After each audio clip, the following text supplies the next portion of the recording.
As of now, we understood that while developing a program, we may have to first write an algorithm, then a flowchart, and analyze the flowchart, and any mistakes are there in our thought process while writing the algorithm, try to correct it, and then the concept of coding comes into picture.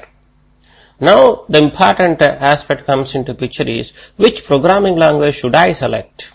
Do I select C or do I select Pascal, etc.? Of course, no doubt, the selection of the programming language is also very important, but very often it's very much controlled by the customer. Sometimes customer comes to us and says that you have to develop the program in C language alone. Then we will not be having any option left with us except developing the things in C language. But if the customer doesn't put any restriction on us, then we have plethora of options. Languages, they have some characteristics which makes them very much suitable for some applications. For example, C language even still is used very widely for system software development. Similarly, for BASIC, still it is used for the teaching purpose, and whereas for the graphic applications, Pascal, C++ are very much used.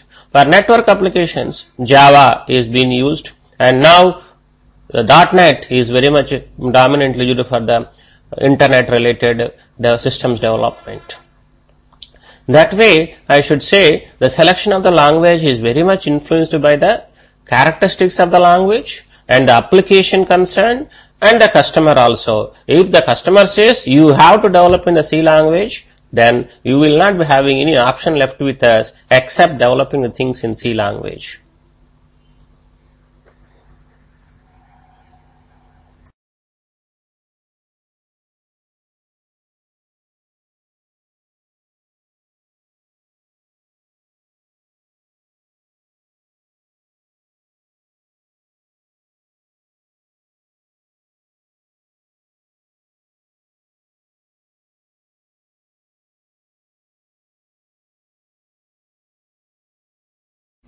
What are the characteristics of the C language? This doubt very often people get, because previous slide we have discussed about the languages and their characteristics and their suitability for some applications. Normally, C language has both the flavors of high-level language and low-level languages. That is, it has a rich grammar and structure with which we can develop marvelous applications. It is being used for system software development, and also it is used for the graphics applications. It has been used for a variety of applications because of these characteristics.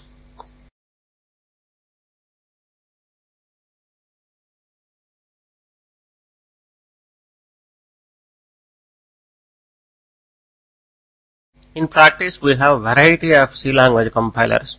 We can say that few thousands of compilers are available for C language.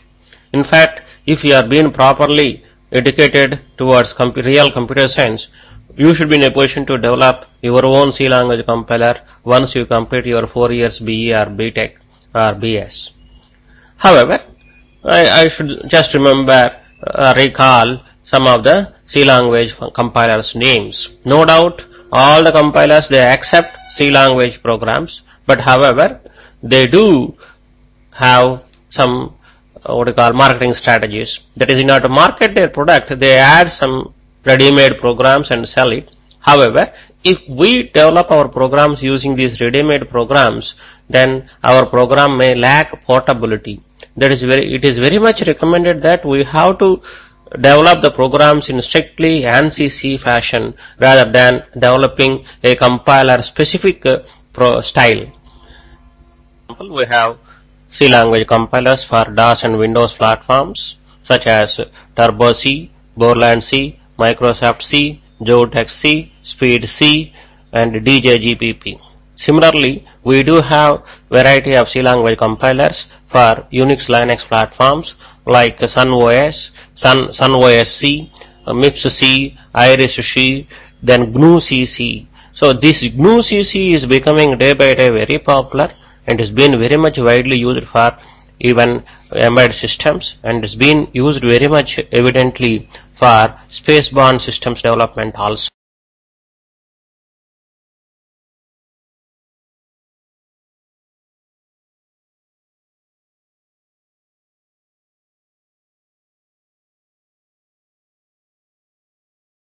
In general, the coding involves first typing a program. For this purpose, we may use some editor. For example, even we can use Notepad also. Even we can use edit command of DOS also. Or even cat command of Linux also one can use it. Of course, if you happen to use some IDEs like integrated development environments like TurboC IDE or Borland IDE, etc., the editor is available inbuilt. So we don't require to worry much about this one. However, in the next classes we understand about TurboC editor and VI editor of Unix, etc. So we have to use some editor and type whatever C language program we wanted. We have to type that one first. Then we have to save it. Then we have to compile it. Then we have to test it. Once testing passes through all the stages, then we can implement in the practice.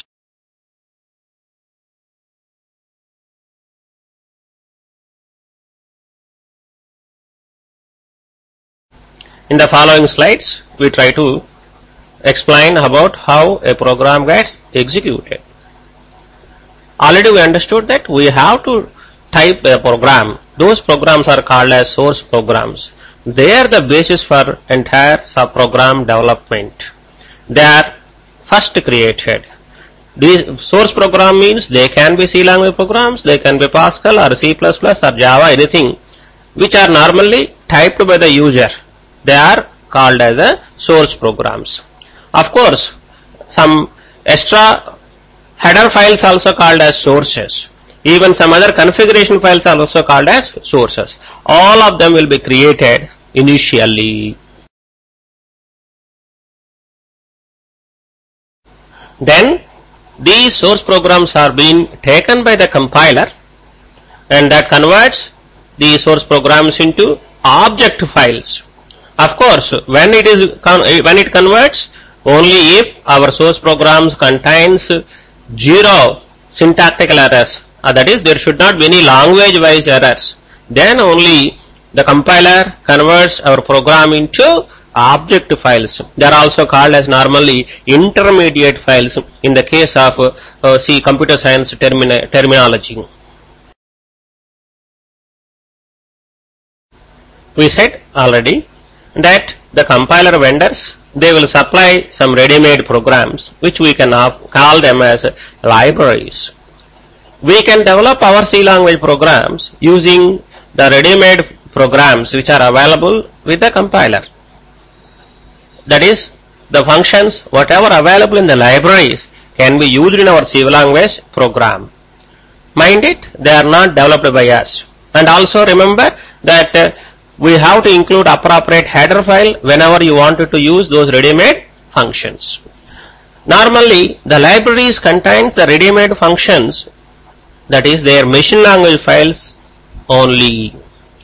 So the linkage editor, or simply we can call as linker, what it does is, it takes these library functions from the libraries and extracts them and attaches to our object file and gives a fully runnable machine language file. We can call them as a a.out file in the case of Unix environment, whereas in the case of TurboC environment it is called as a executable file, exe file.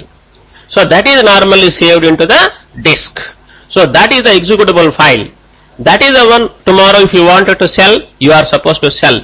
Of course, there are two types of software distributions known as binary distributions and source distributions. If you supply the executable files, then it is called as a binary distributions, which means that the user will not be having any freedom to modify them further. He has to use whatever it is available, whatever is supplied by you. Whereas, if we supply them directly, the developed C language programs, they are supplied to the customer, then we call it as the software is distributed in source fashion. This time the customer will have a lot of freedom because the sources are available, he can modify, he can redesign, whatever he wants you can do. But however, in general, the source distributions are very costly compared to the binary distributions. Just for example, what Bill Gates is applying for us is the sources. No. He is supplying only executable files. If you would have supplied source programs, they are directly C++, Visual C++ programs, whatever he has developed or his team has developed, that's it. I am sure that tomorrow you will pull his Microsoft logo and you put your face there, you release another Windows system of your own. However, he is not a fool. He is safe because he is supplying the binary distributions. So thus, the linkage editor creates a fully executable program.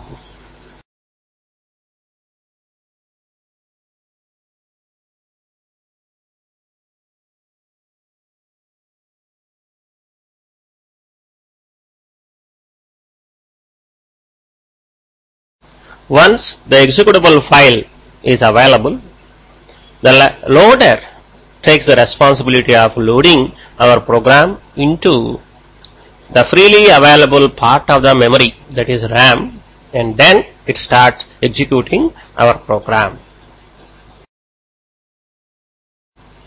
For the sake of completeness, we are having this figure.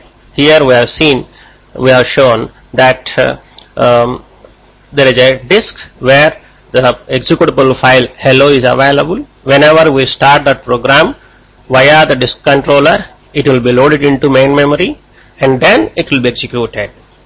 Previously, we did discuss that how a program will be executed. We did show the instructions, how they will be transferred from the main memory to the processor and how the things are copied back to the processor to main memory, etc. So once the program is loaded into main memory, one instruction after another, the instructions are fetched from the main memory to the processor and they will be executed one by one till the end of the program is encountered. That's how this is the total picture of how a program, independent of the C language program or any other program, it is going to get executed. That is, first a source program we have to develop it, then we have to compile it, and if it is required, the compiler will link with the readily available functions, and then it creates a fully executable program. Then the loader takes the responsibility of loading this one into the RAM, and then that will be executed one instruction after another. So this is how a total picture, this is the total picture of how a program gets executed.